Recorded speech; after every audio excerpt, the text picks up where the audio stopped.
I'm glad you're here. I want to talk to you about something I see a lot with people who come to me who are not happy at work.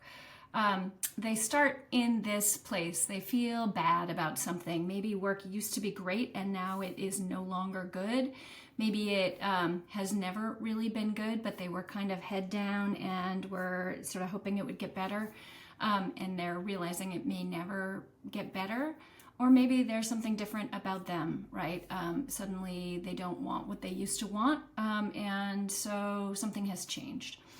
So often smart people can get on a hamster wheel of overthinking that I think actually does some damage. It's not just that it doesn't help, I think it actually hurts. And this is what it looks like. You start feeling bad and you go like, whoa, what can I do about this? Because you have efficacy, you're a person who takes charge of your life. And so you ask, well, what ideas do I have about this? Your brain, because it's a smart brain, brings you an idea. That's what smart brains do. And then immediately, like a good smart person, you start to evaluate the idea. All right, I have an idea for a change.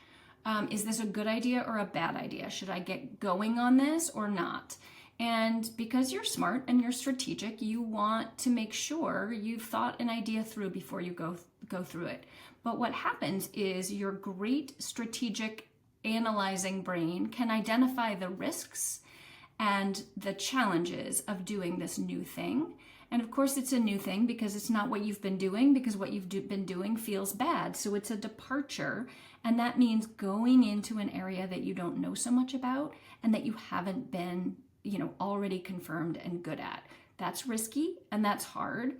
And your brain is probably going to say, that's a little dangerous. I don't even know if I can do it. Give me a new idea. So what can happen is you can sequentially identify things, identify the risks, and then say like, just not sure about that, and discard the ideas, bringing new ideas in. And what can happen is if you've sort of thought about the ideas a lot and you haven't taken action, by the time you come back, you feel worse. You feel like you've lost your self-efficacy. Here you are, you're stuck. You've been thinking and thinking and you haven't done anything. And you've considered the ideas and they're all risky and they're all hard. And so you've rejected them. So there are no good ideas left. People who are smart can get in this habit.